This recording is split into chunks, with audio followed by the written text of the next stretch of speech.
They're just utterly disastrous. Oh, wait, they're not. 28 touchdowns, 11 picks, 65% completion percentage, and a passer rating of 95. Oh, those are excellent. Now, they have been at times inconsistent, and their running game does disappear, but his numbers are on pace to crush his numbers last year. He's already got more touchdowns than last year, a better completion percentage than last year, and a better passer rating than last year. And oh, by the way, if you go to your little pocket schedule, take out the first game against the Saints, bunch of new guys and no camp, I'll just take that game out. They've scored 31, 28, 38, 38, 45, 25, 46, 24, 24. Two stinkers, Bears and Saints. Ooh, bad actors have bad movies. Good actors, have bad movies, and great bands have bad albums. Oh, Tom Brady with no OTAs and no camp and no preseason had a couple of stinkers. One against the Bears and one against Saints, a top 2 or 3 team in the league. Okay, remember when this trade was made? All you people said the same thing. Listen, if Tom can be productive, but just cut down on Jameis Winston's mistakes, it's going to be a 10-6 team. Oh, check. He's on pace to throw half the interceptions of Jameis Winston and be more productive. Tampa was 7-9 last year. They'll be favored in all 4 of their next games. Let's say they win 3, they're 10-6. Oh, that's what you predicted. Their offense is number 7 in scoring, about what we thought they would be. Yes, they've been inconsistent. And yes, their running game can disappear. And I don't think Bruce Arians and Tom Brady, I don't think they're the perfect fit. I just don't. I think they're old school to, detailed, more rigid. But we've moved into silliness territory. This thing is largely what you predicted, what I predicted, what Joy predicted. We didn't think they were going to be the Chiefs. We didn't think they were going to beat the Chiefs. Most of us did not think they would be as good as the Ravens. They're better.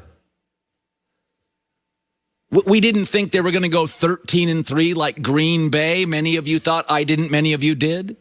Most of you didn't think they would be the Seahawks. They may end up with a better record. Give yourself credit. We can do all this public arguing Arians and Brady. His numbers are really, really good. They're like Tom Brady prime numbers. Take out a Randy Moss year or two. He's cut down on the Jameis mistakes. That's exactly what we hope for. And we all predicted 9-7 or 10-6. They have a chance to go 11-5. This is a lot of noise and silliness. Now, this is a good team, occasionally excellent Green Bay game, Carolina game, that can be inconsistent, shocker, no preseason, and sometimes forgets they have Leonard Fournette and the really speedy Ronald Jones. But in a world where guys rush to Twitter with 9 followers to tell you how brilliant they are, today I'm giving you a pass. You nailed it. This is exactly what we thought they'd be. Exactly what we thought they'd be. And, by the way, they are a top 8 to 10 team. That's what 9-7 generally is in the NFL. All right. It seems impossible, inexplicable, but I will defend Carson Wentz. I know. I am on an island. I am on an island, but I will defend. May apply a warranty when yours runs out. So Carson Wentz is not very good right now. His mechanics, his confidence, his accuracy all stink as the Eagles lost last night.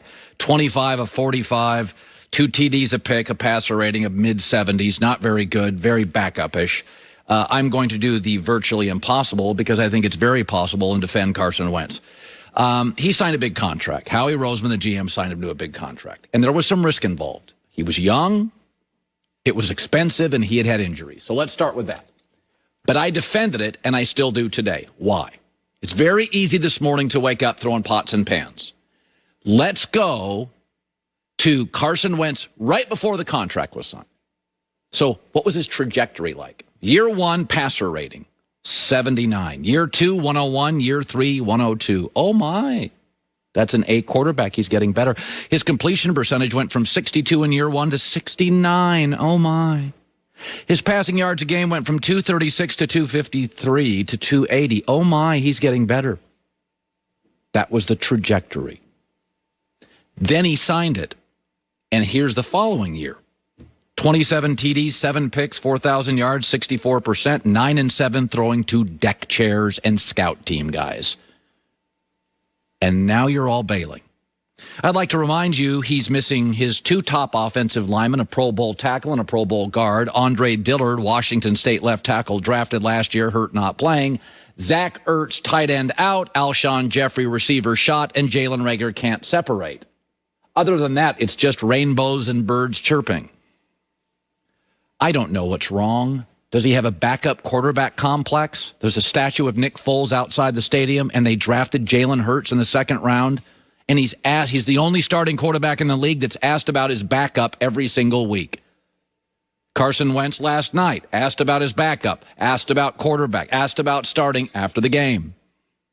There's been a lot of talk and speculation about you possibly getting benched or something like that. Does that weigh on you at all? Do you think about that at all? And did that occur during the game? Any of that come up? Yeah, I mean, I said it last week. This is what you sign up for. As a quarterback, ever since you're a kid, you're prepared for any of those. Nothing's ever guaranteed. And so for me, I don't think about that, though. I just try and go out and be the best player I can be in practice, prepare my tail off, compete my tail off, and, hopefully we can get this thing turned around. By the way, Seattle's good. He lost to them last night. Ooh. He's not really good right now. His idol, Brett Favre, even criticized him and said he'd take Foles. They draft a backup who he gets asked about every week. The statue of Nick Foles, I don't know if it's in his head. But I know Eli Manning, year 4, led the NFL in picks. 56% completion percentage. They were talking in New York about getting rid of him. They didn't. He won the Super Bowl that year. Peyton Manning, the superior quarterbacking brother, in year 4 went 6-10, 26 TDs, 23 picks. Nobody talked about getting rid of him, but it's not linear. Great actors have bad movies. Great bands, again, have bad albums. I don't know what it is, but look at the trajectory of why they signed him. Passer rating, completion percentage, yards per game, up, getting better. Big arm, excellent size, trajectory excellent. And then they signed him last year, and the team physically fell apart. And he was 9-7, 27 TDs, 7 picks, 4,000 yards, and 64% completion percentage. And this year, he's missing his best tight end. The rookie receiver's been hurt, not what we thought. Alshon Jeffrey's over the hill. Best guard, best tackle out. And the guy they drafted at left tackle from Washington State is hurt and can't play. Frank Reich, his best coordinator, is gone, now a head coach, and an excellent one in Indianapolis. Go ahead, bail, do it. Trade him away, fine. I'm not. I've been watching this game long enough. They wanted to trade Eli.